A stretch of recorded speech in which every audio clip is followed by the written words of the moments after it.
ਹਾਂਜੀ ਵਿਦਿਆਰਥੀਓ, ਸਾਰਿਆਂ ਨੂੰ ਸਤਿ ਸ੍ਰੀ ਅਕਾਲ ਤੇ ਤੁਹਾਡਾ ਸਾਰਿਆਂ ਦਾ ਸਵਾਗਤ ਹੈ ਜੀ ਪੰਜਾਬੀ ਸਾਹਿਤ ਦੀ ਜਮਾਤ ਵਿੱਚ।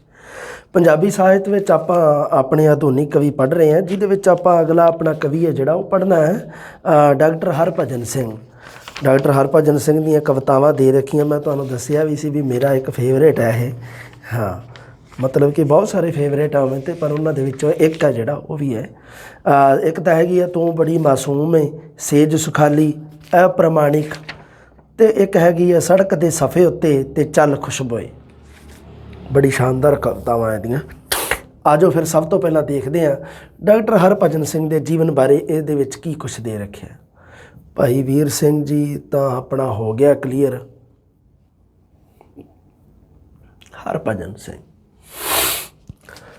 ਹਰਭਜਨ ਸਿੰਘ ਦਾ ਜਨਮ ਹੈ ਜੀ ਜਿਹੜਾ 18 ਅਗਸਤ 1920 ਦੇ ਵਿੱਚ ਲਮਡਿੰਗ ਆਸਾਮ ਦੇ ਵਿੱਚ ਜਨਮ ਹੋਇਆ ਜੀ। ਅਧਿਆਪਨ ਨੂੰ ਕਿੱਤੇ ਦੇ ਵਜੋਂ ਅਧਿਆਪਕ ਸੀ ਅਤੇ ਕਾਵਿ ਰਚਨਾ ਦਾ ਬੜਾ ਸ਼ੌਕ। ਗੁਰਮੁਖੀ ਅੱਖਰਾਂ ਵਿੱਚ ਉਪਲਬਧ ਹਿੰਦੀ ਕਵਿਤਾ ਨੂੰ ਆਪਣੇ ਗੰਭੀਰ ਅਧਿਐਨ ਥੱਲੇ ਲਿਆ ਕੇ ਉਸਨੇ PhD ਹਿੰਦੀ ਵਿੱਚ ਪ੍ਰਾਪਤ ਕੀਤੀ। ਉਹਨੇ ਕੀ ਕੀਤਾ ਵੀ ਗੁਰਮੁਖੀ ਅੱਖਰਾਂ ਦੇ ਵਿੱਚ ਜਿਹੜੀ ਹਿੰਦੀ ਸੀ, ਉਹਨੇ ਮਤਲਬ ਹਿੰਦੀ ਹੈ ਜਿਹੜੀ ਉਹ ਗੁਰਮੁਖੀ ਅੱਖਰਾਂ ਦੇ ਵਿੱਚ ਪੜ੍ਹੀ, ਕਹਿਣ ਦਾ ਮਤਲਬ। ਹਾਂਜੀ, ਰਚਨਾ ਦੇ ਖੇਤਰ ਦੇਖ ਲਓ, ਸਿਰਜਣਾ ਅਤੇ ਆਲੋਚਨਾ ਦੋਨੋਂ ਹੀ ਕੀਤੇ ਆ। ਆਲੋਚਨਾਵਾਦੀ ਵੀ ਹੋਇਆ ਇੱਕ ਇਹ। ਆਲੋਚਨਾ ਸੰਬੰਧੀ ਵੀ ਆਪਣੀਆਂ ਇਹਨੇ ਕਿਤਾਬਾਂ ਲਿਖੀਆਂ, ਆਲੋਚਨਾ ਸੰਬੰਧੀ ਵੀ ਆਪਣੀ ਖੋਜ ਚਰਚਾ ਕੀਤੀ ਹੈ। ਅਤੇ ਉਹਦੇ ਨਾਲ ਨਾਲ ਕੀ ਹੈ, ਤੁਹਾਨੂੰ ਪਤਾ ਹੀ ਹੈ, ਕਵਿਤਾ ਹੈਗਾ ਹੀ ਹੈ। ਕਵੀ ਅਤੇ ਆਲੋਚਕ ਇੱਕੋ ਸਮੇਂ ਹੋਇਆ ਇਹ। ਲਾਸ਼ਾਂ 1955 ਦੇ ਵਿੱਚ, ਤਾਰ ਤੁਪਕਾ 1957, ਅੱਧ ਰਹਿਣੀ 1963, ਸੜਕ ਦੇ ਸਫ਼ੇ ਉੱਤੇ ਤਾਂ ਆਪਾਂ ਪੜ੍ਹਾਂਗੇ 1967, ਕਾਵਿ ਸੰਗ੍ਰਹਿ ਜਿਹੜੇ ਨਾ ਧੁੱਪੇ ਨਾ ਛਾਵੇਂ 1964, ਅਲਫ ਦੁਪਹਿਰ 1972, ਮੈਂ ਜੋ ਬੀਤ ਗਿਆ ਇਹਦੇ 94ਵੇਂ ਕਾਵਿ ਸੰਗ੍ਰਹਿ ਦਾ ਤੀਜਾ ਐਡੀਸ਼ਨ 1989 ਦੇ ਵਿੱਚ ਜਿਹੜਾ ਇਹ ਐਡੀਸ਼ਨ ਹੈ ਜਿਹੜਾ ਉਹ ਛਪਿਆ ਸੀਗਾ, ਅਤੇ ਇਹਦਾ ਨਾਮ ਹੈ ਜੀ ਮੈਂ ਜੋ ਬੀਤ ਗਿਆ। ਇਹਦੀਆਂ ਕੁਝ 94ਵੀਆਂ ਕਵਿਤਾਵਾਂ ਨੂੰ ਕੱਢ ਕੇ ਹਰਭਜਨ ਸਿੰਘ ਦੀਆਂ ਨੂੰ ਉਹਦੇ ਵਿੱਚ ਹਰਭਜਨ ਸਿੰਘ ਜੀ ਨੇ ਆਪਣੀਆਂ 94ਵੀਆਂ ਕਵਿਤਾਵਾਂ ਮੈਂ ਜੋ ਬੀਤ ਗਿਆ ਕਾਵਿ ਸੰਗ੍ਰਹਿ ਦੇ ਵਿੱਚ ਛਪਵਾਈਆਂ। ਨਾ ਧੁੱਪੇ ਨਾ ਛਾਵੇਂ, ਅਗਰ ਪੁੱਛਿਆ ਜਾਵੇ ਵੀ 94ਵੇਂ ਕਾਵਿ ਸੰਗ੍ਰਹਿ ਵਾਲਾ ਐਡੀਸ਼ਨ ਕਿਹੜਾ, ਇਹਦੇ ਵਿੱਚੋਂ 94ਵੇਂ ਕਾਵਿ ਸੰਗ੍ਰਹਿ ਵਾਲਾ ਕਿਹੜਾ ਹੈਗਾ, 94ਵੀਆਂ ਕਵਿਤਾਵਾਂ ਵਾਲਾ ਕਾਵਿ ਸੰਗ੍ਰਹਿ ਕਿਹੜਾ, ਤਾਂ ਤੁਹਾਡਾ ਉੱਤਰ ਹੋਣਾ ਚਾਹੀਦਾ ਮੈਂ ਜੋ ਬੀਤ ਗਿਆ। ਨਾ ਧੁੱਪੇ ਨਾ ਛਾਵੇਂ ਨੂੰ ਸਾਹਿਤ ਅਕਾਦਮੀ ਪੁਰਸਕਾਰ ਮਿਲਿਆ। ਆਲੋਚਨਾ ਦੇ ਗ੍ਰੰਥ ਕਿਹੜੇ ਕਿਹੜੇ ਆ? ਅਧਿਐਨ ਅਤੇ ਅਧਿਆਪਨ, ਮੁੱਲ ਅਤੇ ਮੁਲਾਂਕਣ, ਸਾਹਿਤ ਸ਼ਾਸਤਰ, ਪਾਰਗਾਮੀ, ਰਚਨਾ ਸੰਸਾਰ, ਰੂਪਕੀ, ਸਾਹਿਤ ਵਿਗਿਆਨ, ਸਿਸਟਮੀ, ਸਾਹਿਤ ਅਧਿਐਨ ਆਦਿਕ। ਡਾਕਟਰ ਹਰਭਜਨ ਸਿੰਘ ਨੇ ਮੈਂ ਜੋ ਬੀਤ ਗਿਆ ਕਾਵਿ ਸੰਗ੍ਰਹਿ ਆ ਜਿਹੜਾ ਤੀਜਾ ਐਡੀਸ਼ਨ ਸੀ ਇਹਦਾ, ਜਿਵੇਂ ਮੇਰੀ ਬੁੱਕ ਰੀਟ ਦੀ ਦੂਜੇ ਐਡੀਸ਼ਨ ਆ ਚੁੱਕੀ ਹੈ, ਦੂਸਰੀ ਵਾਰ ਉਹਨੂੰ ਕਿਹਾ ਉਵੇਂ ਕਿਹਾ ਹੈ। ਹਾਂ, ਕਿ ਉਸਨੇ ਜੋ ਵੀ ਕਾਵਿ ਰਚਨਾ ਕੀਤੀ ਹੈ ਉਸ ਦੀ ਬਿਰਤੀ ਵਰਜਨਾ ਮੁੱਖ ਹੈ, ਥਾਂ ਥਾਂ 'ਤੇ ਰੋਕਾਂ ਹਨ। ਇਹ ਹੈ ਜਿਹੜੀ ਗੱਲ ਇੰਨੀ ਤੁਸੀਂ ਧਿਆਨ ਦੇ ਵਿੱਚ ਰੱਖਣੀ ਹੈ। ਸਭ ਤੋਂ ਪਹਿਲਾਂ ਤਾਂ ਇਹ ਗੱਲ ਧਿਆਨ ਰੱਖਿਓ ਵੀ ਇਹ ਗੱਲ ਡਾਕਟਰ ਹਰਭਜਨ ਸਿੰਘ ਨੇ ਆਖੀ ਹੈ। ਆਪਣੇ ਪਿੰਡੇ ਤੋਂ ਪਾਰ ਭੂਮਿਕਾ ਜਿਹੜੀ ਉਹ ਲਿਖੀ ਹੈ। ਭੂਮਿਕਾ ਲਿਖਦੇ ਆ ਨਾ, ਇੰਡੈਕਸ ਲਿਖਦੇ ਆ, ਹੈ ਨਾ ਕਵੀ। ਮੈਨੂੰ ਲੱਗਦਾ ਇਹਦੇ ਵਿੱਚ ਵੀ ਆਹ ਦੇਖੋ, ਆਹ ਜਿਹੜੀ ਤੁਹਾਡੀ ਆਹ ਹੀ ਹੈ, ਇਹਦੀ ਫੋਟੋ ਕਾਪੀ ਲਈ ਫਿਰਦਾ ਮੈਂ। ਸ਼ੁਰੂ ਤੁਸੀਂ ਦੇਖ ਰਹੇ ਹੋਵੋਗੇ ਇੱਥੇ ਭੂਮਿਕਾ ਲਿਖੀ ਹੋਈ ਹੈ ਨਾ, ਭੂਮਿਕਾ ਲਿਖੀ ਜਾਂਦੀ ਹੈ ਜਿਹੜੀ। ਇਸ ਨੇ ਕੀ ਕੀਤਾ, ਭੂਮਿਕਾ ਦਾ ਨਾਮ ਕੀ ਲਿਖਿਆ ਸੀਗਾ? ਭੂਮਿਕਾ ਦਾ ਨਾਮ ਆਪਣੇ ਪਿੰਡੇ ਤੋਂ ਪਾਰ, ਵੀ ਆਪਣੇ ਸਰੀਰ ਤੋਂ ਪਰੇ, ਕਹਿਣ ਦਾ ਮਤਲਬ ਵੀ ਉਸ ਨੇ ਜੋ ਵੀ ਕਾਵਿ ਰਚਨਾ ਕੀਤੀ ਹੈ ਉਸ ਦੀ ਬਿਰਤੀ ਸਰਜਨਾ ਮੁੱਖ ਹੈ, ਵਰਜਨਾ ਮੁੱਖ ਹੈ, ਥਾਂ ਥਾਂ 'ਤੇ ਰੋਕਾਂ ਹਨ। ਇਹ ਗੱਲ ਤੁਸੀਂ ਯਾਦ ਰੱਖਣੀ ਹੈ। ਇਹ ਲਿਖੀ ਕਿਹੜੇ ਕਾਵਿ ਸੰਗ੍ਰਹਿ ਦੀ ਭੂਮਿਕਾ ਦੇ ਵਿੱਚ ਆ? ਇਹ ਪ੍ਰਸ਼ਨ ਪੁੱਛਿਆ ਜਾ ਸਕਦਾ। ਹਰਭਜਨ ਸਿੰਘ ਬਾਰੇ ਸਭ ਤੋਂ ਔਖਾ ਪ੍ਰਸ਼ਨ ਬਣਦਾ। ਇਹ ਕਿਤੇ ਵੀ ਕਿਸੇ ਵੀ ਵੱਡੀ ਓਥੈਂਟਿਕ ਬੁੱਕ ਦੇ ਵਿੱਚ ਨਹੀਂ ਦੇ ਰੱਖਿਆ, BA ਵਾਲੀ ਬੁੱਕ ਦੇ ਵਿੱਚ ਦੇ ਰੱਖਿਆ। ਇਹ ਸਮਝੋ ਇਸ ਗੱਲ ਨੂੰ ਦੁਬਾਰੇ ਫਿਰ, ਵੀ ਇਹ ਜਿਹੜੀ ਗੱਲ ਜਿਹੜੀ ਟੂਕ ਇਹ ਜਿਹੜੀ ਦਿੱਤੀ ਹੋਈ ਹੈ ਹਰਭਜਨ ਸਿੰਘ ਨੇ ਆਪਣੇ ਮੂੰਹ ਆਖੀ ਹੈ, ਅਤੇ ਇਹ ਕਿਹੜੇ ਕਾਵਿ ਸੰਗ੍ਰਹਿ ਦੇ ਵਿੱਚ ਦਰਜ ਹੈ? ਇਹ ਹੈਗੀ ਹੈ ਜੀ ਮੈਂ ਜੋ ਬੀਤ ਗਿਆ ਕਾਵਿ ਸੰਗ੍ਰਹਿ ਦੀ ਭੂਮਿਕਾ ਵਿੱਚ ਹੈ। ਠੀਕ ਹੈ ਜੀ, ਗੱਲ ਚੇਤੇ ਰੱਖਣੀ ਹੈ ਤੁਸੀਂ। ਇਹ ਕਵਿਤਾ ਨੂੰ ਆਤਮ ਪ੍ਰਗਟਾਵੇ ਦਾ ਸਾਧਨ ਜ਼ਰੂਰ ਮੰਨਿਆ ਜਾਂਦਾ ਹੈ, ਪਰ ਸਮਾਜ ਜਿਸ ਹੱਦ ਤੱਕ ਇਸ ਪ੍ਰਗਟਾਵੇ ਦੀ ਆਗਿਆ ਦਿੰਦਾ ਹੈ ਉਹ ਹੱਦ ਬਹੁਤ ਸੀਮਿਤ ਜਿਹੀ ਹੈ। ਕਵੀ ਨੂੰ ਲੱਗਦਾ ਹੈ ਕਿ ਸਮਾਜ ਤਾਂ ਕਾਵਿ ਰਚਨਾ ਦੇ ਅਨੁਕੂਲ ਨਹੀਂ। ਇਹੀ ਕਾਰਨ ਹੈ ਕਿ ਉਸ ਦੀ ਸਾਰੀ ਕਵਿਤਾ ਵਿੱਚ ਇੱਕ ਖਿਚਾਓ ਜਾਂ ਤਣਾਅ ਹੈ। ਉਸ ਦੀ ਕਵਿਤਾ ਵਿੱਚ ਸਮਾਜ ਭਾਵਨਾ ਦੀ ਪ੍ਰਬਲਤਾ ਤਾਂ ਹੈ, ਪਰ ਸਪਸ਼ਟ ਸਮਾਜ ਮੂਰਤ ਨਹੀਂ। ਅਗਰ ਪੁੱਛਿਆ ਜਾਵੇ ਕਿ ਉਸ ਦੀ ਕਵਿਤਾ ਵਿੱਚ ਇੰਨੀ ਗੱਲ ਹੀ ਚੱਕ ਲਈ, ਉਸ ਦੀ ਕਵਿਤਾ ਵਿੱਚ ਸਮਾਜ ਭਾਵਨਾ ਦੀ ਪ੍ਰਬਲਤਾ ਤਾਂ ਹੈ, ਪਰ ਸਪਸ਼ਟ ਸਮਾਜ ਮੂਰਤ ਨਹੀਂ। ਇਹ ਗੱਲ ਕਿਸ ਕਵੀ ਬਾਰੇ ਆਖੀ ਗਈ ਹੈ? ਇਹ ਗੱਲ ਕਿਸ ਕਵੀ ਤੇ ਟੁਕਦੀ ਹੈ? ਤਾਂ ਉਹਦਾ ਉੱਤਰ ਹੋਊਗਾ ਡਾਕਟਰ ਹਰਭਜਨ ਸਿੰਘ। ਜਿਸ ਕਰਕੇ ਉਸ ਦੀ ਕਵਿਤਾ ਵਿੱਚ ਨਾਟਕੀ ਬਿਰਤੀ ਨਹੀਂ ਹੁੰਦੀ, ਕਿਉਂਕਿ ਕਵਿਤਾ ਦੇ ਵਿੱਚ ਨਾਟਕੀ ਅੰਸ਼ ਹੋਣੇ ਚਾਹੀਦੇ ਹੈ। ਦੀ ਥਾਂ ਕੇਵਲ ਮੋਨੋਲੋਗ ਰਹਿ ਜਾਂਦੀ ਹੈ। ਮੋਨੋਲੋਗ ਦਾ ਸ਼ਾਬਦਿਕ ਅਰਥ ਹੁੰਦਾ ਹੈ ਆਪਣੇ ਆਪ ਨਾਲ ਗੱਲਾਂ। ਸੋ ਮੋਨੋਲੋਗ ਦੇ ਨਾਲ ਸੰਬੰਧਿਤ ਰਚਨਾ ਕਰਨ ਵਾਲਾ ਕਵੀ ਕੌਣ ਹੈ? ਡਾਕਟਰ ਹਰਭਜਨ ਸਿੰਘ। ਮੋਨੋਲੋਗ ਸ਼ਬਦ ਦਾ ਸੰਬੰਧ ਕਿਹੜੇ ਕਵੀ ਦੇ ਨਾਲ ਹੈ? ਡਾਕਟਰ ਹਰਭਜਨ ਸਿੰਘ। ਮੇਰੀ ਗੱਲ ਨੂੰ ਸਮਝ ਰਹੇ ਹੋ ਤੁਸੀਂ? ਪੂਰੀ ਪਕੜ ਕਰੋ ਇਸ ਗੱਲ ਤੇ, ਠੀਕ ਹੈ? ਇਹਦੇ ਵਿੱਚੋਂ ਪ੍ਰਸ਼ਨ ਜ਼ਰੂਰ ਆਊਗਾ। ਉਸ ਦੀ ਭਾਸ਼ਾ ਦਾ ਅਗਰ ਆਪਾਂ ਪ੍ਰਸ਼ਨ ਪੁੱਛੀਏ ਵੀ ਪ੍ਰਸ਼ਨ ਕਿਵੇਂ, ਉਹਦੀ ਭਾਸ਼ਾ ਕਿਵੇਂ ਦੀ ਹੈ ਜਿਹੜੀ ਕਵਿਤਾ ਦੇ ਵਿੱਚ ਉਸਨੇ ਵਰਤੀ ਹੈ। ਪੰਜਾਬੀ ਭਾਸ਼ਾ ਉੱਤੇ ਬਹੁਤ ਮੁਹਾਰਤ ਹਾਸਲ ਹੈ ਕਿ ਉਸ ਦੀ ਕਰੜਾਈ ਅਤੇ ਕੋਮਲਤਾ ਨੂੰ ਸਮਾਨ ਸਹਿਜ ਭਾਵ ਨਾਲ ਵਰਤਦਾ ਹੈ। ਗੀਤਾਂ ਵਿੱਚ ਸੋਗੀ ਰੋਣ ਨਹੀਂ, ਕੋਈ ਗਿਲਾ ਨਹੀਂ, ਕਿਉਂਕਿ ਹਰਭਜਨ ਸਿੰਘ ਪ੍ਰਗੀਤਕ ਕਵੀ ਵੀ ਹੈ। ਜਿਵੇਂ ਅੰਮ੍ਰਿਤਾ ਪ੍ਰੀਤਮ, ਜਿਵੇਂ ਪ੍ਰੋਫੈਸਰ ਮੋਹਨ ਸਿੰਘ, ਉਵੇਂ ਹੀ ਹਰਭਜਨ ਸਿੰਘ ਇੱਕ ਪ੍ਰਗੀਤਕ ਕਵੀ ਵੀ ਹੈ, ਗੀਤ ਵੀ ਲਿਖਦਾ ਹੈ। ਪਰ ਇੱਕ ਸ਼ਿਕਾਇਤ ਜ਼ਰੂਰ ਹੈ, ਇਹ ਸ਼ਿਕਾਇਤ ਇਹਨਾਂ ਗੀਤਾਂ ਦੀ ਸੰਗੀਤਮਈਤਾ ਦੀ ਜਾਨ ਹੈ। ਉਸ ਦੇ ਗੀਤਾਂ ਵਿੱਚ ਕੋਈ ਸੋਗੀ ਰੋਣਾ ਨਹੀਂ ਹੈ, ਕੋਈ ਗਿਲਾ ਨਹੀਂ ਹੈ, ਸੰਗੀਤਮਈਤਾ ਦੀ ਜਿੰਦ ਜਾਨ ਹੈ, ਠੀਕ ਹੈ? ਹਰਭਜਨ ਸਿੰਘ ਦੇ ਪ੍ਰਵੇਸ਼ ਨਾਲ ਪੰਜਾਬੀ ਕਾਵਿ ਜਗਤ ਨੂੰ 4 ਚੰਨ ਲੱਗਣੇ। 4 ਚੰਨ ਇੱਕ ਮੁਹਾਵਰਾ ਹੁੰਦਾ, 4 ਚੰਨ ਲੱਗ ਜਾਣੇ ਮਤਲਬ ਕੀ ਹੁੰਦਾ? ਕਿਸੇ ਦੀ ਬਹੁਤ ਸਾਰੀ ਚੜ੍ਹਾਈ ਹੋ ਜਾਣੀ, ਪ੍ਰਸਿੱਧੀ ਹੋ ਜਾਣੀ। ਹਾਂ, ਇਸ ਵਿੱਚ ਨਵਗਤੀ ਆਈ ਹੈ। ਸਚੇਤ ਤੋਂ ਅਚੇਤ ਤੱਕ ਦਾ ਜਾਂ ਕਾਲ ਤੋਂ ਅਕਾਲ ਤੱਕ ਦਾ ਸਫ਼ਰ ਤੈਅ ਕਰਨ ਦੀ ਸਮਰੱਥਾ ਪ੍ਰਾਪਤ ਕੀਤੀ ਹੈ। ਧਿਆਨ ਰੱਖਿਓ, ਸਚੇਤ ਤੋਂ ਅਚੇਤ, ਕਾਲ ਤੋਂ ਅਕਾਲ ਤੱਕ। ਇਹ ਕਵਿਤਾ ਕਿਹੜੀ ਕਵਿਤਾ ਸਫ਼ਰ ਤੈਅ ਕਰਦੀ ਹੈ? ਸਚੇਤ ਤੋਂ ਅਚੇਤ। ਆਪਾਂ ਸੋਚਦੇ ਹਾਂ ਅਚੇਤ ਤੋਂ ਸਚੇਤ ਤਾਂ ਹੋਊਗਾ, ਅਕਾਲ ਤੋਂ ਕਾਲ ਤਾਂ ਹੋ ਸਕਦਾ, ਪਰ ਇਹ ਕਿਵੇਂ? ਮਤਲਬ ਪਹਿਲੇ ਦਾ ਜ਼ਿਆਦਾ ਆਪਾਂ ਨੂੰ ਭੁਲੇਖਾ ਪੈਂਦਾ। ਸਚੇਤ ਤੋਂ ਅਚੇਤ। ਉਸ ਦੇ ਕਾਵਿ ਵਿੱਚ ਦਰਸ਼ਨ ਹੈ, ਚਿੰਤਨ ਹੈ, ਪ੍ਰੇਮ ਹੈ।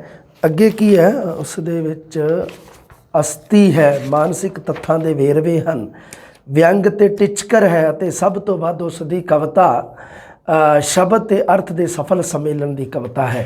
ਉਹ ਅੱਜ ਦੇ ਵਿਗਿਆਨ ਯੁੱਗ ਬੋਧ ਦਾ ਕਵੀ ਹੈ। ਉਹਨੂੰ ਵਿਗਿਆਨ ਦਾ ਗਿਆਨ ਹੈ, ਕਹਿਣ ਦਾ ਮਤਲਬ ਵਿਗਿਆਨ ਦਾ ਬੋਧ ਰੱਖਦਾ ਉਹ ਕਵੀ।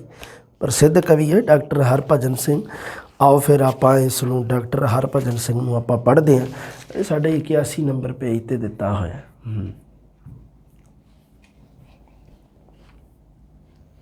81।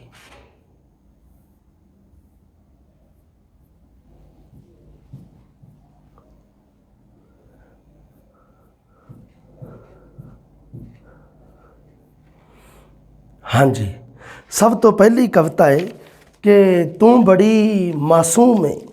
ਇੱਕ ਮਜ਼ਦੂਰ ਦੀ ਵਿਅਥਾ ਨੂੰ ਦੱਸਿਆ ਕਵੀ ਨੇ ਬੜੇ ਸ਼ਾਨਦਾਰ ਤਰੀਕੇ ਨਾਲ। ਇਹ ਮੇਰੀ ਬੜੀ ਫੇਵਰੇਟ ਕਵਿਤਾ ਹੈ ਅਤੇ ਬੜਾ ਸ਼ਾਨਦਾਰ ਲਿਖਿਆ ਇਹਦੇ ਵਿੱਚ। ਤੂੰ ਬੜੀ ਮਾਸੂਮ ਹੈ।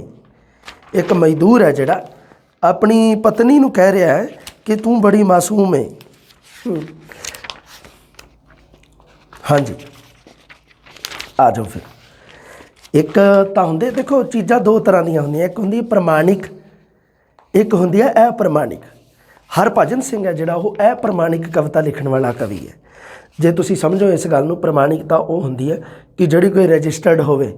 ਅਪ੍ਰਮਾਣਿਕ ਹੈ ਵੀ ਜਿਹੜਾ ਅਨਰਜਿਸਟਰਡ, ਜਿਸ ਬੰਦੇ ਦਾ ਕੋਈ ਵਜੂਦ ਨਹੀਂ ਇਸ ਦੁਨੀਆ 'ਤੇ, ਜਿਹੜਾ ਤੁਸੀਂ ਐਂ ਸਮਝੋ ਵੀ ਇਸ ਦੁਨੀਆ ਦੀ ਭੀੜ ਭਾੜ ਦੇ ਵਿੱਚ ਗਵਾਚਿਆ ਹੋਇਆ, ਉਹ ਅਪ੍ਰਮਾਣਿਕ ਬੰਦਾ ਹੈ।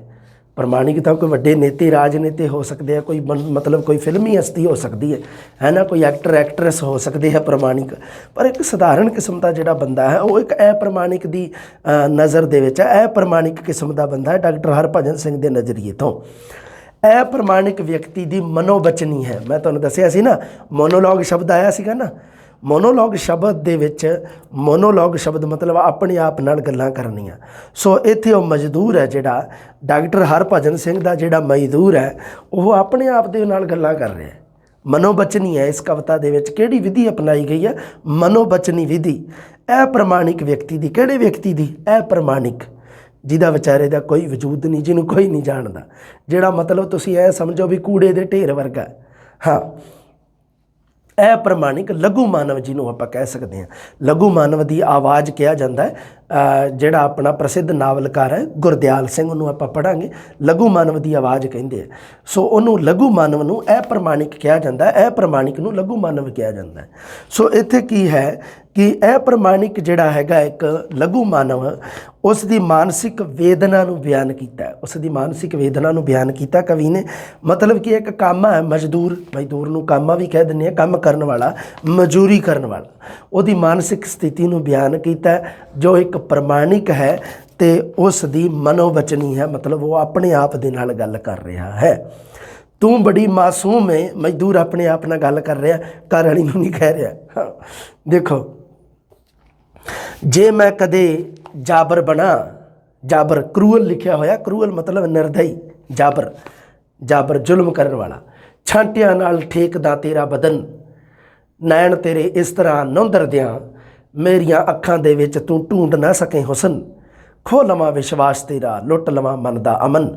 ਤੂੰ ਕੀ ਜਾਣੇ ਖਤਰਿਆਂ ਭਰਿਆ ਹੈ ਤੇਰਾ ਭੋਲਾਪਨ, ਤੂੰ ਬੜੀ ਮਾਸੂਮ ਹੈ।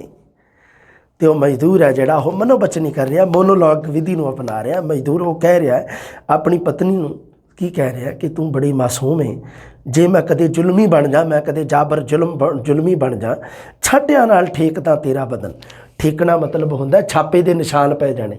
ਛਾਂਟਿਆਂ ਨਾਲ ਮਤਲਬ ਛਿਟੀ ਨਾਲ, ਮਤਲਬ ਕਿਸੇ ਮਤਲਬ ਕਿ ਸੋਟੀ ਨਾਲ, ਡਾਂਗ ਨਾਲ ਤੇਰਾ ਜਿਹੜਾ ਬਦਨ ਹੈ ਉਸ ਦੇ ਉੱਪਰ ਨਿਸ਼ਾਨ ਪਾ ਦਿਆਂ। ਹਾਂ, ਨੈਣ ਤੇਰੇ ਇਸ ਤਰ੍ਹਾਂ ਨੌਂਦਰਦਿਆਂ, ਤੇਰੇ ਨੈਣ ਆ ਜਿਹੜੇ ਇਸ ਤਰ੍ਹਾਂ ਖਰੋਚਦਿਆਂ, ਮੇਰੀਆਂ ਅੱਖਾਂ ਦੇ ਵਿੱਚ ਤੂੰ ਢੂੰਡ ਨਾ ਸਕੇ ਹੁਸਨ। ਆਪਣਾ ਹੁਸਨ ਹੈ ਜਿਹੜਾ ਉਹ ਤੈਨੂੰ ਮੇਰੀਆਂ ਅੱਖਾਂ ਦੇ ਵਿੱਚ ਨਜ਼ਰ ਨਾ ਆਵੇ। ਖੋਹ ਲਵਾਂ ਵਿਸ਼ਵਾਸ ਤੇਰਾ, ਜੇ ਮੈਂ ਤੇਰਾ ਵਿਸ਼ਵਾਸ ਖੋਹ ਲਵਾਂ, ਇਹ ਵਿਸ਼ਵਾਸ ਪਾਤਰ ਬਣ ਜਾਵਾਂ। ਲੁੱਟ ਲਵਾਂ ਮਨ ਦਾ ਅਮਨ, ਤੇਰੇ ਮਨ ਦੀ ਸ਼ਾਂਤੀ ਨੂੰ ਲੁੱਟ ਲਵਾਂ। ਤੂੰ ਕੀ ਜਾਣੇ ਖਤਰਿਆਂ ਭਰਿਆ ਹੈ ਤੇਰਾ ਭੋਲਾਪਨ। ਆਪਣੀ ਪਤਨੀ ਨੂੰ ਕਹਿ ਰਿਹਾ ਹੈ ਕਿ ਤੂੰ ਨਹੀਂ ਜਾਣਦੀ ਕਿ ਤੇਰੇ ਅੰਦਰਲਾ ਭੋਲਾਪਨ ਹੈ ਜਿਹੜਾ ਉਹ ਤੇਰੇ ਵਾਸਤੇ ਹੀ ਖਤਰਾ ਪੈਦਾ ਕਰ ਸਕਦਾ ਹੈ। ਤੂੰ ਬੜੀ ਮਾਸੂਮ ਹੈ। ਇਨੋਸੈਂਟ ਕਹਿੰਦੇ ਆ, ਹੈ ਨਾ, ਮਾਸੂਮ ਨੂੰ ਅੰਗਰੇਜ਼ੀ ਦੇ ਵਿੱਚ ਇਨੋਸੈਂਟ। ਰੋਜ਼ ਜਦ ਮੁੜਦਾ ਹਾਂ ਘਰ, ਸੁਣੋ ਇਸ ਗੱਲ ਨੂੰ, ਬੜੀ ਸ਼ਾਨਦਾਰ ਹੈ। ਵਾਹ ਕੇ ਰੋਜੀ ਦਾ ਵਦਾਨ, ਰੋਜੀ ਰੋਟੀ ਸੜ ਚੁੱਕੇ ਹੁੰਦੇ ਨੇ ਪੱਛਮ ਵਿੱਚ ਮਸਾਨ, ਲੱਗ ਚੁੱਕੇ ਹੁੰਦੇ ਨੇ ਹਿੱਕ ਅਸਮਾਨ ਦੀ ਤਾਰਿਆਂ ਦੇ ਅਗਨਬਾਣ। ਮਤਲਬ ਕੀ ਆ ਵੀ ਅਸਮਾਨ ਦੀ ਹਿੱਕ ਦੇ ਵਿੱਚ ਤਾਰਿਆਂ ਦੇ ਅਗਨਬਾਣ, ਤਾਰਿਆਂ ਦੇ ਬਾਣ, ਤਾਰਿਆਂ ਦੇ ਤੀਰ ਲੱਗ ਚੁੱਕੇ ਹੁੰਦੇ ਨੇ। ਭਾਵ ਅਸਮਾਨ ਦੇ ਵਿੱਚ ਤਾਰੇ ਜਿਹੜੇ ਉਹ ਮਤਲਬ ਚਮਕ ਰਹੇ ਹੁੰਦੇ ਨੇ ਜਦੋਂ ਮੈਂ ਘਰੇ ਮੁੜਦਾ। ਵਰਤ ਚੁੱਕੀਏ ਚੁਫੇਰ ਮੌਤ ਵਰਗੀ ਚੁੱਪ ਚਾਣ, ਚਾਰੇ ਪਾਸੇ ਇੱਕ ਤਰ੍ਹਾਂ ਦੀ ਮੌਤ ਵਰਗੀ, ਜਿਵੇਂ ਕੋਈ ਮਰ ਗਿਆ ਹੁੰਦਾ ਇਸ ਤਰ੍ਹਾਂ ਦੀ ਚੁੱਪ ਚਪਾਣ ਹੁੰਦੀ ਹੈ। ਗਸ਼ ਜਹੀ ਵਿੱਚ ਕੂਕ ਸੌਂ ਚੁੱਕਾ ਹੁੰਦਾ ਕੁੱਲ ਜਹਾਨ, ਜਿਵੇਂ ਕਿਸੇ ਨੂੰ ਗਸ਼ ਬੇਹੋਸ਼ੀ ਨਹੀਂ ਆ ਜਾਂਦੀ, ਐਵੇਂ ਸਾਰਾ ਜਹਾਨ, ਸਾਰੀ ਦੁਨੀਆ ਸੌਂ ਚੁੱਕੀ ਹੁੰਦੀ ਹੈ। ਉਸ ਸਮੇਂ ਮੁੜਦਾ ਹਾਂ ਘਰ, ਮੈਂ ਉਸ ਸਮੇਂ ਘਰੇ ਆਉਣਾ। ਇਸ ਵੀਰਾਨੇ ਵਿੱਚ ਮੈਂ ਆਪਣੇ ਦਿਲ ਵੀਰਾਨ ਵਰਗਾ ਲਿਤੜ ਕੇ ਰਾਹ ਬੀਆਬਾਨ, ਸੁੰਨਾ ਰਾਹ ਬੀਆਬਾਨ, ਸੁੰਨਾ ਰਾਹ ਜਿਹੜਾ ਉਹ ਲਿਤੜ ਕੇ ਮੈਂ ਉਸ ਵੀਰਾਨਾ ਦੇ ਵਿੱਚ ਦੀ, ਇਸ ਵੀਰਾਨੇ ਦੇ ਵਿੱਚ ਮੈਂ ਆਉਣਾ ਹਾਂ। ਗੂੜ ਰਾਤੀ, ਗੂੜੀ ਰਾਤ ਮਤਲਬ ਜਿਹੜੀ ਆਪਾਂ ਕਹਿ ਦਿੰਦੇ ਹਾਂ, ਮਤਲਬ ਕਿ ਪੂਰੀ ਜਿਹੜੀ ਰਾਤ ਹੁੰਦੀ ਹੈ। ਮੇਰੀਆਂ ਅੱਖਾਂ ਦੇ ਵਿੱਚ ਕੋਈ ਪਾ ਕੇ ਨੈਣ ਵੇਖ ਨਾ ਲਈ, ਅੱਖ 'ਚ ਉਹ ਪਾਣੀ ਨਹੀਂ, ਨਕਸ਼ ਵਿੱਚ ਨਹੀਂ ਜ਼ਿੰਦਗੀ, ਪੁੱਛ ਨਾ ਬੈਠੇ ਕੋਈ, ਹੁਸਨ ਨੇ ਕੀਕਣ ਝਰੀਟਾਂ ਜਰ ਲਈਆਂ। ਕੀਕਣ ਮਤਲਬ ਕਿਸ ਤਰ੍ਹਾਂ, ਕਿਵੇਂ। ਜ਼ਿੰਦਗੀ ਤੋਂ ਜ਼ਿੰਦਗੀ ਦਾ ਇਸ਼ਕ ਕਿਸ ਨੇ ਖੋਲਿਆ, ਮਰ ਜਾਵਾਂਗਾ ਸ਼ਰਮ ਨਾਲ, ਇਹ ਨਾ ਜਰ ਸਕਾਂਗਾ ਮੈਂ। ਬਹੁਤ ਜਰ ਜਾਂਦਾ ਹਾਂ ਬੇਸ਼ੱਕ, ਫਿਰ ਵੀ ਬੇਗੈਰਤ ਨਹੀਂ। ਇਸ ਲਈ ਰੋਜ਼ ਮੁੜਦਾ ਹਾਂ ਘਰ, ਸੜ ਚੁੱਕੇ ਹੁੰਦੇ ਨੇ ਪੱਛਮ ਵਿੱਚ ਮਸਾਣ, ਲੱਗ ਚੁੱਕੇ ਹੁੰਦੇ ਨੇ ਹਿੱਕ ਅਸਮਾਨ ਦੀ ਤਾਰਿਆਂ ਦੇ ਅਗਨਬਾਣ। ਸੋ ਇਸ ਕਵਿਤਾ ਦੇ ਵਿੱਚ ਇੱਥੇ ਕੀ ਹੈ, ਕਵੀ ਹੈ ਜਿਹੜਾ ਉਹ ਸੰਵੇਦਨਸ਼ੀਲ ਮਜ਼ਦੂਰ ਹੈ। ਇੱਕ ਤਰ੍ਹਾਂ ਦਾ ਸੰਵੇਦਨਸ਼ੀਲਤਾ ਨਾ ਮਜ਼ਦੂਰ ਦੇ ਵਿੱਚ, ਵੀ ਮਜ਼ਦੂਰ ਦਾ ਦਿਲ ਹੈ ਜਿਹੜਾ ਉਹ ਇੱਕ ਸੰਵੇਦਨਸ਼ੀਲ ਦਰਸਾਇਆ ਗਿਆ ਕਵੀ ਦੇ ਵੱਲੋਂ। ਉਸ ਦਾ ਯਥਾਰਥ ਆ ਜਿਹੜਾ, ਉਸ ਦੀ ਸੱਚਾਈ ਹੈ ਜਿਹੜੀ ਸੰਵੇਦਨਸ਼ੀਲ ਮਜ਼ਦੂਰ ਦੇ ਜੀਵਨ ਦਾ ਯਥਾਰਥ, ਉਸ ਦੇ ਜੀਵਨ ਦੀ ਜੋ ਸੱਚਾਈ ਹੈ ਉਹ ਬੜੀ ਕਰੂਰ ਹੈ ਅਤੇ ਸਾਹ ਕੁੱਟਵੀਂ ਹੈ। ਕਰੂਰ ਹੈ ਨਾ, ਕਿ ਉਹ ਇਸ ਤਰ੍ਹਾਂ ਦੀ, ਮਤਲਬ ਕੀ ਹੈ ਵੀ ਇਸ ਤਰ੍ਹਾਂ ਦੇ ਦ੍ਰਿਸ਼ ਕਵੀ ਨੇ ਸਿਰਜਿਆ ਪ੍ਰਕਿਰਤੀ ਦਾ ਕਿ ਉਸ ਜਦੋਂ ਰਾਤ ਦੀ ਜਿਹੜੀ ਅੱਧੀ ਰਾਤ ਨੂੰ ਮਜ਼ਦੂਰ ਜਦੋਂ ਘਰੇ ਮੁੜਦਾ ਹੈ, ਉਦੋਂ ਸਾਰੇ ਲੋਕ ਹੈ ਜਿਹੜੇ ਸੌਂ ਚੁੱਕੇ ਹੁੰਦੇ ਹਨ। ਸ਼ਮਸ਼ਾਨ ਭੂਮੀ ਵਰਗੀ ਉੱਥੇ ਚੁੱਪ ਛਾਈ ਹੁੰਦੀ ਹੈ। ਉਸ ਸਥਿਤੀ ਦੇ ਵਿੱਚ ਜਦੋਂ ਕਵੀ ਘਰੇ ਆਉਂਦਾ ਹੈ ਤਾਂ ਉਹ ਹੈ ਜਿਹੜੀ ਸਥਿਤੀ ਆ ਉਸ ਨੂੰ ਕਵੀ ਨੇ ਯਥਾਰਥ ਸਥਿਤੀ ਦੇ ਰੂਪ ਵਿੱਚ ਪ੍ਰਗਟ ਕੀਤਾ। ਜੋ ਕਰੂਰ ਹੈ ਸਾਹ ਕੁੱਟਵੀਂ ਹੈ, ਮਤਲਬ ਸਾਹ ਕੁੱਟਦੀ ਹੈ।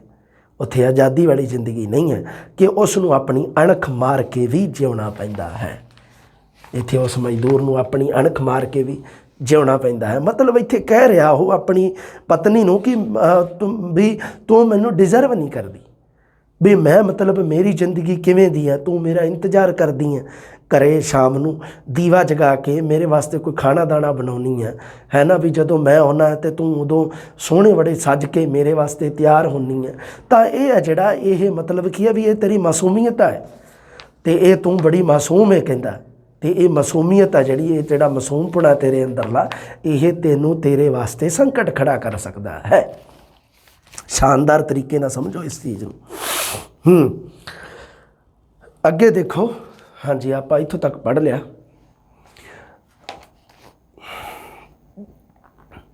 ਗਸ਼ ਜਹੀ ਵਿੱਚ ਕੂਕ ਸੌਂ ਚੁੱਕਾ ਏ ਭਾਵੇਂ ਕੁੱਲ ਜਹਾਨ, ਫਿਰ ਵੀ ਤੂੰ ਸੌਂਦੀ ਨਹੀਂ। ਕਿੰਨੀ ਵਧੀਆ ਨਾ, ਸ਼ਾਨਦਾਰ ਗੱਲ। ਨੈਣ ਵਿੱਚ ਪਰ ਇੰਤਜ਼ਾਰ ਮੇਰੀ ਬਦਬਖਤੀ ਹੈ, ਇਹ ਇੰਤਜ਼ਾਰ ਕਿਉਂ ਭਰੀ ਜਾਂਦੀ ਹੈ, ਦਿਨ ਦਿਨ ਤੇਰੇ ਨੈਣਾਂ ਵਿੱਚ ਸ਼ਿੰਗਾਰ ਕਿਉਂ ਕਰੀ ਜਾਂਦੀ ਹੈ, ਦਿਨ ਦਿਨ ਤੇਰੇ ਨਕਸ਼ਾਂ ਨੂੰ ਹਸੀਨ, ਤੂੰ ਬੜੀ ਮਾਸੂਮ ਏ। ਕਿਉਂ ਭਰੀ ਜਾਂਦੀ ਹੈ ਦਿਨ ਦਿਨ ਤੇਰੇ ਨੈਣਾਂ ਵਿੱਚ ਸ਼ਿੰਗਾਰ, ਕਿਉਂ ਕਰੀ ਜਾਂਦੀ ਹੈ ਦਿਨ ਦਿਨ ਤੇਰੇ ਨਕਸ਼ਾਂ ਨੂੰ ਹਸੀਨ, ਤੂੰ ਬੜੀ ਮਾਸੂਮ ਏ। ਤੂੰ ਕੀ ਜਾਣੇ ਇੰਤਜ਼ਾਰ ਮੁੜ ਮਗਾ ਦਿੰਦੀ ਏ, ਮੇਰੇ ਬੁਝ ਰਹੇ ਦਿਲਾਂ ਦੇ ਅੰਗਾਰ। ਅੱਗੇ ਦੇਖੋ, ਫਿਰ ਇਹੋ ਆਉਂਦਾ ਏ ਦਿਲ ਵਿੱਚ ਮੈਂ ਤੇਰਾ ਆਸ਼ਿਕ ਬਣਾ, ਤੇਰੀਆਂ ਮੈਂ ਸੋਹਣੀਆਂ ਅੱਖਾਂ ਦੇ ਮੁੜ ਕਾਬਲ ਬਣਾ। ਅਤੇ ਪਰ ਕੀ ਹੈ, ਕਿਉਂਕਿ ਇਹ ਪ੍ਰਮਾਣਿਕ ਹੈ ਨਾ, ਉਹ ਜਿਹੜਾ ਹੈਗਾ ਮਜ਼ਦੂਰ ਇਹ ਪ੍ਰਮਾਣਿਕ ਹੈ, ਉਹਦੀ ਦਿਹਾੜੀ ਮਜ਼ਦੂਰੀ ਹੈ ਜਿਹੜੀ, ਉਹ ਉਸ ਨੂੰ ਉਹ ਉੱਥੋਂ ਤੱਕ ਪਹੁੰਚਣ ਨਹੀਂ ਦਿੰਦੀ। ਉਹਦਾ ਜੀਅ ਨਹੀਂ ਕਰਦਾ ਵੀ ਚਿੱਟਾ ਕੁੜਤਾ ਪਜਾਮਾ ਪਾ ਕੇ ਸੋਹਣਾ, ਅਤੇ ਮੈਂ ਵੀ ਮਤਲਬ ਸੋਹਣਾ ਸ਼ਿੰਗਾਰ ਕਰਕੇ ਮਤਲਬ ਅਤੇ ਸੋਹਣਾ ਕੋਈ ਸ਼ੈਂਪੂ ਸ਼ੂੰਪੂ ਨਾਲ ਨਹਾ ਕੇ ਵਧੀਆ, ਅਤੇ ਸੋਹਣਾ ਬੜਾ ਮਤਲਬ ਕੀ ਆ ਵੀ ਵਾਲ ਵੂਲ ਚੰਗੇ ਵਾਹ ਕੇ ਮੁੱਛਾਂ ਮੱਛਾਂ ਖੜੀਆਂ ਕਰਕੇ, ਅਤੇ ਵੀ ਮੈਂ ਵੀ ਹੈ ਨਾ ਪਿਆਰ ਤਾਂ ਜਤਾਵਾਂ। ਹੁੰਦਾ ਹੈ ਇੱਕ ਇਹ ਪ੍ਰਮਾਣਿਕ ਮਨੁੱਖ ਦੀ ਕਹਾਣੀ ਦੱਸ ਰਿਹਾ ਡਾਕਟਰ ਹਰਭਜਨ ਸਿੰਘ। ਹਾਂ, ਤੇਰੀਆਂ ਮੈਂ ਸੋਹਣੀਆਂ ਅੱਖਾਂ ਦੇ ਮੁੜ ਕਾਬਲ ਬਣਾ, ਫਿਰ ਭਰਮ ਜਾਂਦਾ ਹਾਂ ਮੈਂ, ਫਿਰ ਸਮਝਦਾ ਹਾਂ ਮੇਰਾ ਕੰਮ ਹੈ ਪਿਆਰ, ਇਸ਼ਕ ਨੂੰ ਮੁੜ ਕੇ ਸਮਝ ਬਹਿੰਦਾ ਹਾਂ ਸੱਚ, ਇਸ਼ਕ ਅਸਲੀਅਤ ਨਹੀਂ ਅਸਲ ਹੈ ਪਿੰਡੇ ਦੀ ਖੋ। ਉਹ ਕਹਿੰਦਾ ਪਰ ਮੈਂ ਅਸਲ ਹੈ ਜਿਹੜਾ ਉਹ ਅਸਲੀਅਤ ਨਹੀਂ ਗੀ। ਕਹਿੰਦਾ ਫਿਰ ਮੈਨੂੰ ਇੱਕਦਮ ਯਾਦ ਆਉਂਦਾ ਵੀ ਅਸਲੀਅਤ ਹੈ ਨਾ ਜਿਹੜੀ, ਉਹ ਇਸ਼ਕ ਨਹੀਂ ਗਾ। ਮੇਰੇ ਜ਼ਿੰਦਗੀ ਦੀ ਅਸਲੀਅਤ ਆ ਪਿੰਡੇ ਦੀ ਖੋ, ਪਿੰਡੇ ਦੀ ਭੁੱਖ, ਵੀ ਪਿੰਡੇ ਦੀ ਭੁੱਖ ਹੈ ਜਿਹੜੀ ਉਹ ਇਸ਼ਕ ਕਰਨ ਨਹੀਂ ਦਿੰਦੀ। ਉਹ ਹੈ ਜਿਹੜੀ ਇਸ਼ਕ ਦੇ ਉਸ ਮਾਇਨਿਆਂ ਤੱਕ ਪਹੁੰਚਣ ਨਹੀਂ ਦੇ ਰਹੀ ਉਸ ਅਪ੍ਰਮਾਣਿਕ ਮਨੁੱਖ ਨੂੰ।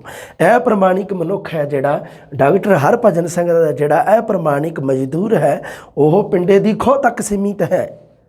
ਉਹਦਾ ਇਸ਼ਕ ਦੇ ਨਾਲ ਕੋਈ ਲੈਣਾ ਦੇਣਾ ਨਹੀਂ। ਉਹਦੇ ਮਨ ਦੇ ਵਿੱਚ ਕਵਿਤਾ ਦੇ ਅਨੁਸਾਰ ਇਸ਼ਕ ਦਾ ਖਿਆਲ ਜ਼ਰੂਰ ਆਉਂਦਾ ਹੈ, ਪਰ ਕੀ ਹੈ ਵੀ ਉਹ ਉੱਥੋਂ ਤੱਕ ਪਹੁੰਚ ਨਹੀਂ ਕਰ ਸਕਦਾ। ਅੱਗੇ ਦੇਖੋ, ਅਸਲ ਹੈ ਢਿੱਡ ਦਾ ਤਨੂਰ, ਤੰਦੂਰ ਹੁੰਦਾ ਨਾ, ਹਾਂ ਉਹ ਢਿੱਡ ਦਾ ਤੰਦੂਰ ਹੈ ਜਿਹੜਾ ਬਸ ਉਹ ਬਲਦਾ ਹੀ ਰਹਿੰਦਾ, ਵੀ ਇਹਨੂੰ ਸ਼ਾਂਤ ਕਰਨਾ, ਇਹਦੇ ਅੰਦਰਲੀ ਭੁੱਖ ਸ਼ਾਂਤ ਹੋ ਜੇ।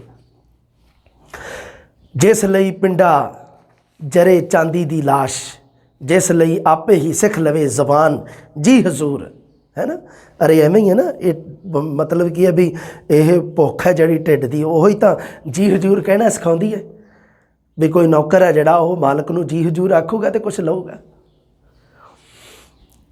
ਅਸਲ ਨਹੀਂ ਸੀਨੇ 'ਚ ਸ਼ੌਂਕ ਉन्नत ਨਜ਼ਰ, ਅਸਲ ਹੈ ਮੁਰਦਾ ਜ਼ਮੀਰ ਨੀਵੀਂ ਨਜ਼ਰ।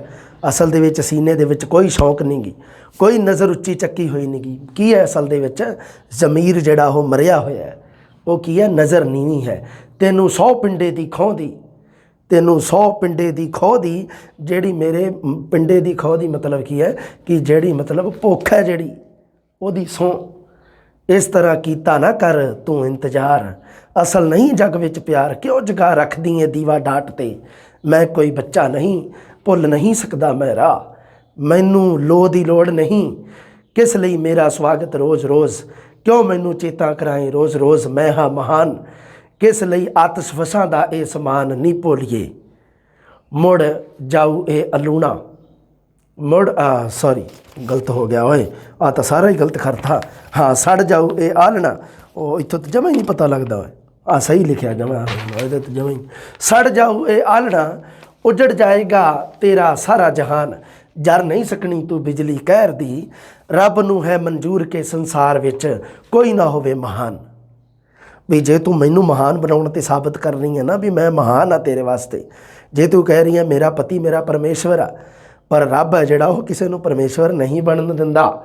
ਇਸ ਲਈ ਮੇਰੇ ਆਵਣ ਤੋਂ ਪਹਿਲਾਂ ਬਹੁਤ ਪਹਿਲੇ ਬੁਝਾ ਕੇ ਦੀਵਟਾ, ਲਾ ਕੇ ਪੱਛੀ ਇੰਤਜ਼ਾਰ, ਮੀਟ ਕੇ ਅੱਖੀਆਂ ਹਸੀਨ, ਸਾਂਭ ਕੇ ਦਿਲ ਵਿੱਚ ਯਕੀਨ, ਸੌ ਜਾਇਆ ਕਰ ਜਿਸ ਤਰ੍ਹਾਂ ਸੌਂਦਾ ਹੈ ਗਸ਼ ਖਾ ਕੇ ਜਹਾਨ। ਮੈਂ ਨਹੀਂ ਚਾਹੁੰਦਾ ਤੂੰ ਕੱਢੇ ਮੇਰੀ ਹਿੱਕ ਚੋਂ ਅਗਨਬਾਣ, ਮੈਂ ਨਹੀਂ ਚਾਹੁੰਦਾ ਤੂੰ ਵੇਖੇ ਮੇਰੇ ਨੈਣਾ ਵਿੱਚ ਮਸਾਨ। ਨੀਵੀਂ ਨਜ਼ਰ ਮੁਰਦਾ ਜ਼ਮੀਰ, ਪਿੰਡੇ ਤੇ ਲਾਸ਼। ਤੇ ਕਾਵਿ ਸੰਗ੍ਰਹਿ ਦਾ ਨਾਮ ਆ ਲਾਸ਼ਾਂ। ਤਾਂ ਇਹ ਹੈ ਜਿਹੜੀ ਤੂੰ ਬੜੀ ਮਾਸੂਮ ਹੈ ਜਿਹੜੀ ਕਵਿਤਾ, ਕਿਵੇਂ ਲੱਗੀ ਕਿ ਨਹੀਂ ਸ਼ਾਨਦਾਰ? ਮਨ ਨੂੰ ਇੱਕ ਵਾਰੀ ਲੱਗੀ ਕਿ ਨਹੀਂ? ਇੱਥੇ ਸੌਰੀ ਇੱਥੇ ਲੱਗੀ ਕਿ ਨਹੀਂ ਇੱਕ ਵਾਰੀ? ਹਾਂ, ਇਹ ਹੈ ਜਿਹੜੀ ਕਵਿਤਾ, ਇਹ ਲਾਸ਼ਾਂ ਕਾਵਿ ਸੰਗ੍ਰਹਿ ਦੇ ਵਿੱਚੋਂ ਲਈ ਗਈ ਹੈ। ਅਗਲੀ ਕਵਿਤਾ ਹੈ ਜਿਹੜੀ ਉਹ ਸੇਜ ਸੁਖਾਲੀ। ਸੇਜ ਸੁਖਾਲੀ ਕਵੀ ਨੇ ਬੇਚੈਨੀ ਦੀ ਅਵਸਥਾ ਨੂੰ, ਤਣਾਅਪੂਰਨ ਸਥਿਤੀ ਨੂੰ ਬਿਆਨ ਕੀਤਾ ਹੈ। ਸੇਜ ਸੁਖਾਲੀ ਮਤਲਬ ਕੀ ਹੈ ਵੀ ਸੇਜ ਜਿਹਦੇ ਉੱਪਰ ਸੋਇਆ ਜਾਂਦਾ ਹੈ ਉਹ ਬੜੀ ਸ਼ਾਨਦਾਰ ਹੈ, ਬੜੀ ਸੁੱਖ ਦੇਣ ਵਾਲੀ ਹੈ। ਸੇਜ ਸੁਖਾਲੀ ਦਾ ਸ਼ਾਬਦਿਕ ਅਰਥ ਹੈ, ਪਰ ਕੀ ਇਹਦੇ ਵਿੱਚ ਸੱਚੀ ਸੇਜ ਸੁਖਾਲੀ ਦੀ ਗੱਲ ਕੀਤੀ ਹੈ ਜਾਂ ਸੇਜ ਸੁਖਾਲੀ ਨੂੰ ਸਿਰਫ ਇੱਕ ਪ੍ਰਤੀਕ ਵਜੋਂ ਵਰਤਿਆ? ਇੱਕ ਪ੍ਰਤੀਕ ਵਜੋਂ ਵਰਤਿਆ। ਇਸ ਕਵਿਤਾ ਦਾ ਵਿਸ਼ਾ ਹੈ ਬੇਚੈਨੀ। ਵੈਸੇ ਵੀ ਸੋਹਣੀਆਂ ਸੇਜਾਂ 'ਤੇ ਸੌਂ ਕੇ ਵੀ ਬੇਚੈਨ ਰਹਿੰਦਾ ਬੰਦਾ। ਸਹੀ ਗੱਲ ਹੈ ਕਿ ਨਹੀਂ? ਜਿਹੜਾ ਬੰਦਾ ਥੱਲੇ ਧਰਤੀ 'ਤੇ ਸੁੱਤਾ ਬੇਚੈਨ ਹੋ ਨਹੀਂਗਾ, ਉਸ ਨੂੰ ਚੈਨ ਹੈ ਸਭ ਤੋਂ ਜ਼ਿਆਦਾ। ਤਣਾਅਪੂਰਨ ਸਥਿਤੀ ਨੂੰ ਬਿਆਨ ਕੀਤਾ ਡਾਕਟਰ ਹਰਭਜਨ ਸਿੰਘ ਨੇ। ਕਵਿਤਾ ਦਾ ਨਾਮ ਹੈ ਸੇਜ ਸੁਖਾਲੀ। ਜਿਹੜੀ ਆਪਾਂ ਪਿਛਲੀ ਕਵਿਤਾ ਪੜ੍ਹੀ ਹੈ ਤੂੰ ਬੜੀ ਮਾਸੂਮ ਹੈ, ਉਹ ਕਵਿਤਾ ਲਾਸ਼ਾਂ ਕਾਵਿ ਸੰਗ੍ਰਹਿ ਦੇ ਵਿੱਚੋਂ ਲਈ ਗਈ ਹੈ। ਅਗਲੀ ਜਿਹੜੀ ਆਪਣੀ ਕਵਿਤਾ ਹੈ ਬੇਟਾ ਜੀ, ਉਹ ਹੈਗੀ ਸੇਜ ਸੁਖਾਲੀ। ਸੇਜ ਸੁਖਾਲੀ ਜਿੰਦ ਹੰਗਾਲੀ, ਅੱਖੀਆਂ ਉਮਰ ਉਨੀਂਦੜੀਆਂ, ਸ਼ਹਿਦ ਪਿਆਲੀ ਸੁਪਨੇ ਵਾਲੀ, ਅਜੇ ਨਾ ਅੱਖੀਆਂ ਪੀਂਦੜੀਆਂ। ਸਰ ਕੰਢਿਆਂ ਦੀਆਂ ਲੋਕਾਂ ਉੱਤੇ ਆਈਆਂ ਨੀਂਦ ਤਰੇੜਾਂ ਨੂੰ, ਸਾਡੀਆਂ ਅੱਖਾਂ ਚਿਣਕਾਂ ਭਰੀਆਂ ਸੜ ਬਲ ਗਈਆਂ ਨੀਂਦੜੀ। ਪਿੱਪਲੀਆਂ ਚੋਂ ਪੁਣ ਪੁਣ ਆਏ ਚਾਨਣ, ਡੱਬ ਖੜੱਬੇ ਹੋ, ਦਿਲ ਵਿੱਚ ਦਾਗ ਨਜ਼ਰ ਵਿੱਚ ਚਾਨਣ, ਇਉਂ ਵੀ ਜਿੰਦੀਆਂ ਜੀਂਦੜੀਆਂ।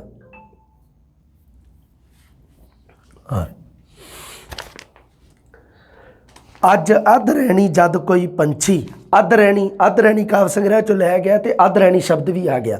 ਅੱਧ ਰਹਿਣੀ ਦਾ ਮਤਲਬ ਹੁੰਦਾ ਅੱਧੀ ਰਾਤ। ਅੱਜ ਅੱਧ ਰਹਿਣੀ ਜਦ ਕੋਈ ਪੰਛੀ ਗੀਤ ਸੁਲਗਦਾ ਗਾਏਗਾ, ਕੌਣ ਸੁਣੇਗਾ ਕਿ ਸੌ ਗਈਆਂ ਅੱਖੀਆਂ ਕੁੱਲ ਜ਼ਮੀਂਦੜੀਆਂ। ਜੋ ਕਿਸਮਤ ਦੀ ਰੇਖ ਰੁਪਹਿਰੀ, ਔਰ ਰੁਪਹਿਰੀ ਸ਼ਬਦ ਲਿਖਿਆ ਹੋਇਆ, ਰੁਪਾ ਆਇਆ ਸੀ ਨਾ, ਰੁਪਾ ਸ਼ਬਦ। ਰੁਪਾ ਦਾ ਸ਼ਾਬਦਿਕ ਅਰਥ ਹੁੰਦਾ ਹੈ ਚਾਂਦੀ, ਤੇ ਰੁਪਹਿਰੀ ਦਾ ਮਤਲਬ ਹੁੰਦਾ ਹੈ ਚਾਂਦੀ ਵਰਗਾ। ਰੁਪਾ ਚਾਂਦੀ ਨੂੰ ਕਿਹਾ ਜਾਂਦਾ ਹੈ ਤੇ ਰੁਪਹਿਰੀ ਮਤਲਬ ਚਾਂਦੀ ਵਰਗੀ। ਕਿਉਂ ਕਿਸਮਤ ਦੀ ਰੇਖ ਰੁਪਹਿਰੀ, ਅਜੇ ਵੀ ਰਸਤਾ ਜਾਗ ਰਿਹਾ, ਮੈਂ ਸਹੁੰ ਜਾਵਾਂ ਮੈਂ ਝੋਂ ਜਾਵਾਂ, ਇਉਂ ਨਾ ਯਾਰੀਆਂ ਥੀਂਦੜੀਆਂ। ਸੋ ਇਸ ਕਵਿਤਾ ਦੇ ਵਿੱਚ ਕਵੀ ਨੇ ਬੇਚੈਨੀ ਦੇ ਵਿਸ਼ੇ ਨੂੰ ਪ੍ਰਗਟਾਇਆ ਹੈ। ਮਤਲਬ ਕਿ ਵੀ ਨੀਂਦ ਨਹੀਂ ਆ ਰਹੀ। ਝੋਂ ਜਾਵਾਂ ਦਾ ਮਤਲਬ ਹੁੰਦਾ ਕੁਮਲਾ ਜਾਣਾ, ਝੋਂ ਜਾਣਾ ਇੱਕ ਮੁਹਾਵਰੇਦਾਰ ਭਾਸ਼ਾ ਹੈ ਜਿਹਦਾ ਸ਼ਾਬਦਿਕ ਅਰਥ ਹੈ ਕੁਮਲਾ ਜਾਣਾ। ਇਹਨੂੰ ਚੇਤੇ ਰੱਖਣਾ ਤੁਸੀਂ। ਝੱਜੇ ਨਾਲ ਲਿਖਿਆ ਹੋਇਆ ਝੋਂ ਜਾਣਾ, ਝੱਜੇ ਨਾਲ ਲਿਖਿਆ ਹੋਇਆ ਬੇਟਾ ਜੀ।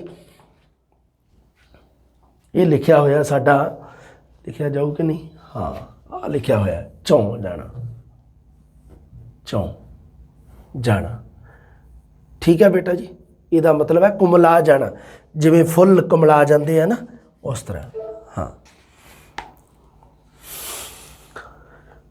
ਅੱਧ ਰਹਿਣੀ ਕਾਵਿ ਸੰਗ੍ਰਹਿ ਦੇ ਵਿੱਚੋਂ ਲਈ ਗਈ ਹੈ ਇਹ ਕਵਿਤਾ। ਸੇਜ ਸੁਖਾਲੀ ਕਵਿਤਾ ਦਾ ਨਾਮ ਹੈ, ਅੱਧ ਰਹਿਣੀ ਕਾਵਿ ਸੰਗ੍ਰਹਿ ਤੋਂ। ਅਗਲੀ ਕਵਿਤਾ ਹੈ ਸਾਡੀ ਅਪ੍ਰਮਾਣਿਕ।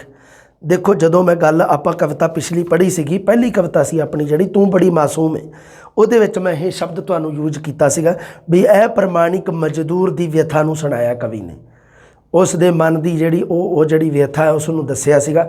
ਇੱਥੇ ਅਪ੍ਰਮਾਣਿਕ ਕਵਿਤਾ ਵੀ ਲਿਖੀ ਹੈ ਕਵੀ ਹਰਭਜਨ ਸਿੰਘ ਨੇ ਇੱਕ। ਹਰ ਰਾਤ ਗਲੀ ਵਿੱਚ ਮੈਂ ਤੇ ਤਾਰੇ ਇਕੱਠੇ ਸੌਂਦੇ ਹਾਂ। ਇਸ ਕਵਿਤਾ ਦਾ ਨਾਇਕ ਹੈ ਜਿਹੜਾ, ਇਸ ਕਵਿਤਾ ਦਾ ਜਿਹੜਾ ਐਕਟਰ ਹੈ ਉਹ ਬੇਟਾ ਜੀ ਇੱਕ ਅਪ੍ਰਮਾਣਿਕ ਵਿਅਕਤੀ ਹੈ। ਅਪ੍ਰਮਾਣਿਕ ਵਿਅਕਤੀ ਹੈ ਜਿਸ ਨੇ ਸਾਰੀ ਜ਼ਿੰਦਗੀ ਅਕਿਰਿਆਸ਼ੀਲ ਰਹਿ ਕੇ ਗੁਜ਼ਾਰੀ ਹੈ, ਜੋ ਕਿਰਿਆਸ਼ੀਲ ਨਹੀਂ ਸੀ, ਅਕਿਰਿਆਸ਼ੀਲ ਰਹਿ ਕੇ ਗੁਜ਼ਾਰੀ ਹੈ। ਅਪ੍ਰਮਾਣਿਕ ਵਿਅਕਤੀ ਦੀ ਅਪ੍ਰਮਾਣਿਕ ਹੋਂਦ, ਅਪ੍ਰਮਾਣਿਕ ਅਸਤਿਤਵ, ਅਪ੍ਰਮਾਣਿਕ ਐਗਜ਼ਿਸਟੈਂਸ ਨੂੰ ਕਵੀ ਹਰਭਜਨ ਸਿੰਘ ਦੱਸ ਰਿਹਾ। ਅਪ੍ਰਮਾਣਿਕ ਹੀ ਮਨੁੱਖ ਹੈ इस कविता का जिहड़ा नायक है वह अप्रमाणिक है, उसकी होंद जिहड़ी उसकी मतलब की है भी जिहड़ी अस्तित्व है जिहड़ा वह भी अप्रमाणिक है। हर रात गली विच मैं ते तारे इकट्ठे सौंदे हाँ, एक दूजे दे निस्तेज सुलगदे, निस्तेज हुंदा बिना तेज तो, सुलगदे अंगां दे साथी एक दूजे दी नींदर विच भी आवन तो संगदे हाँ। हर सवेर जदों मैनू अखबारी आण जगाउंदा है, अखबारी अखबारी हुंदा अखबार वंडण वाला जिहड़ा हुंदा अखबार, अखबारी इनू अखबारी लिखिया। मैं खूब समझदा हाँ मेरे घर सूरज आया है। सो अखबार वंडण वाले नू कवि हरभजन सिंह कह रहा है, एक अप्रमाणिक व्यक्ति के रूप में कह रहा है कि मेरे घर सूरज आया है। सब तारे गए बुहारे हुण मेरी वारी है। सारे तारे जिहड़े ओह बुहारे गए है, मतलब बुहारे मतलब बुहारी कड्ढनी, झाड़ू लगाउणा, सफाई करनी।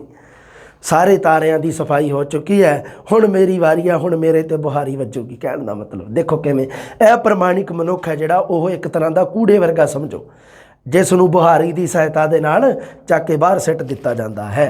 अगली गल, ते जदों बुहारी आण खरखरा इस गली की पिठ ते करदी है, तो जदों बुहारी है जिहड़ी ओह गली दे विच फेरी जाती है, कहंदा तां एक अप्रमाणिक मनुख है जिहड़ा ओह विहड़े दे विच सुत्ता होया आंगण दे विच, तो उन्होंने पता लगता भी ये बुहारी है जिहड़ी ये बाहर गली दे विच गंदगी है जिहड़ी कूड़ा करकट है उसनूं साफ किया जा रहा है। खरखरा खरखरा हुंदा भी घोड़े वगैरह जिहड़े जानवर हुंदे हैं ना, इन्हां दे उपर खारिश वगैरह करन वास्ते वो एक मतलब की है भी एक ब्रश हुंदा, उसनूं खरखरा कहा जाता, खरखरा करना।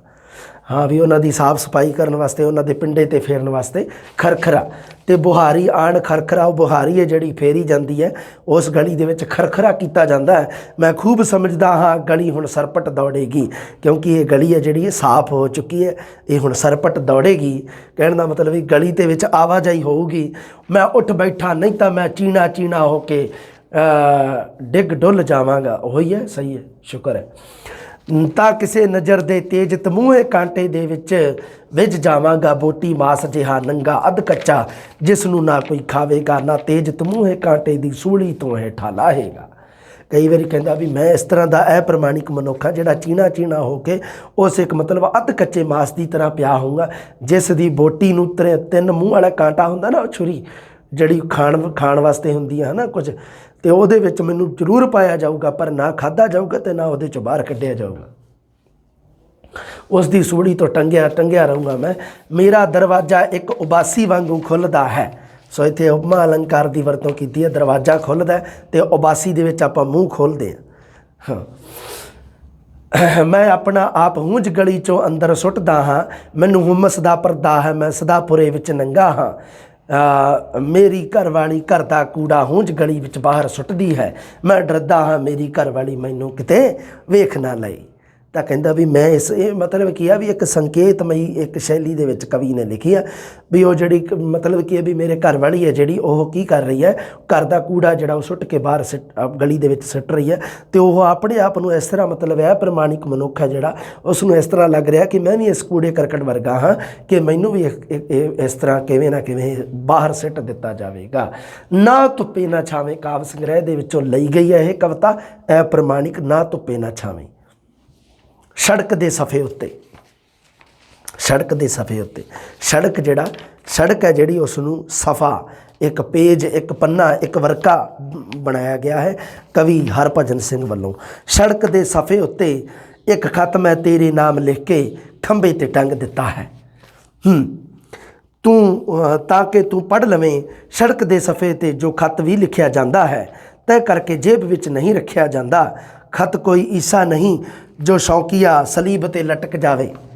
ये खत कोई ईसा यीशु मसीह नहीं गा भी जिसनों सलीब सूड़ी ते टंगता सी। हर सलीब स्थापती है, ये जिहड़ी स्थापती की हुई है, जिहड़ी स्थापती समाज वालों स्थापित कदरां कीमतां जिहड़ियां लेखक की जिहड़ी प्रेमिका है ਉਹ है जिहड़ी ਉਹ समाज दियां स्थापित कदरां कीमतां दे हेठ उस दे प्यार की कुर्बानी हो चुकी है। तो वह की कह रहा कि वह स्थापित जिहड़ियां कदरां कीमतां जिहड़ियां उस दा विरोध कर रहा है। सड़क नूं सफ़ा बना के ते उस खंभे ते एक पत्थर वह लटका रहा है। तो वो कह रहा कि ये जिहड़ा खत है जिहड़ा ये कोई मेरा यीशु मसीह नहीं गा भी जिहड़ा सलीब ते जिहड़ा वो मतलब टंगिया ते शौक नाल लटकिया। इस ते जो चढ़ता है बौना हो जाता है, खंभा चंगा हरकारा। इस राही डाक सहजे पहुँच जाती है तो फौरन पढ़ी जाती है। मान लो भी गली दे विच कोई खंभे वगैरह ते कोई इश्तिहार लग्या होवे ते आपां उहनूं सब तो छेती पढ़दे। ये सड़क आवारा बेलगाम तुरदी है, बेलगाम बिना मुहार तो बिना लगाम तो। एक पासे कतलगाज है वो तरफ भी मुड़दी है, कट्टे सिर फटे पैर तुरदी ही जाती है। बेकद्दे मैदान सरपट उलंघदी हुई परबत चढ़ जाती है। जद अगाह तुरन लई कोई रस्ता नहीं मिलता, किसी चोटी दे गल लग के हेठा लमक जाती है। स्थापति तो बहुत पहला, समाप्ति ओम शांति। ये कहना भी स्थापति तो पहला की समाप्ति है, जिसों समाप्ति होंदी है तो आप ओम शांति शब्द की वरतों करते हैं। सड़क के सफ़े उत्ते लोगों के पैरों हेठ कुचलिया मरुंडिया होया मेरा खत, मरोड़ के आप किसी कागज़ में सिड़ दें। जख्मी पर जीवित है, मिट्टी विच लिखिया बार बार पुछदा है। मिट्टी विच लिखिया बार बार पुछदा है, इस सड़क तो बगैर तैनू मिलन दा होर राह किहड़ा है। कि वो प्रेमी के रूप में अपनी प्रेमिका नूं कह रहा भी ये सड़क तो बिना, इस खत तो बिना होर किहड़ा राह। इश्क कोई साजिश नहीं, गोशे विच क्यों मिलीए, क्यों ओले दे विच मिलीए, आपां किहड़ा कोई साजिश कीती है, इश्क कीता है। दोस्ती सरपरस्ती नहीं, हर समय एक पासी नमस्कार क्यों होवे, मैं ही कला क्यों करा, सरपरस्ती मेरी क्यों होवे। प्यार दे हरफ विच भावें गलत मलत पढ़ जाइए, प्यार दा सदा पंडित टीकाकार क्यों होवे। भी प्यार दे आपां आखर भावें गलत मलत पढ़ जाइए, पर प्यार दा जिहड़ा मतलब की है, प्यार पढ़ाउण वाला जिहड़ा आपां नूं समाजिक कदरां कीमतां जिहड़ियां ओह अपने आप नूं इन्ना विद्वान क्यों समझदियां। तू सफ़र दा शैदाई मतलब पागल, धुप जिहा तेरा पिंडा सब नूं छो जांदा सी। जी करे तां मींह बन के सब ते डुल जांदा सी। बहुत समा होया तू परे नहीं मिलिया, तैनू की मजबूरी किसदा डर की खतरा।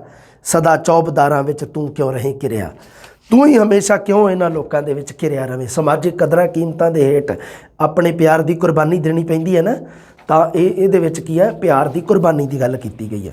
दस्त पंजे की खातर मैं तेरे किले अंदर हरगिज नहीं आ सकदा। दस्त पंजा हथ मिलाउण की क्रिया, हैलो हाई करन की क्रिया। तेरी दहलीज तो उरा करड़ी दरबानी है, मैं तैनू मिलना है। तेरी दहलीज तो उरा दरबानी दरबान जेड़े तेरे मतलब की है भी वो बाउंसर, हाँ मैं तैनू मिलना है। जिस तरह बागी नू बागी मिल सकता है, कहना मैं तैनू उवें मिलना है भी जिवें एक बागी नू बागी मिलता है। मैं तेरी प्रजा नहीं दोस्त, हाँ बई मैं प्रजा नहीं भी पहला मैं उन्हां तो इजाजत लैके आवां जेड़े खड़े अब जेड़े दरबान उन्हां तो।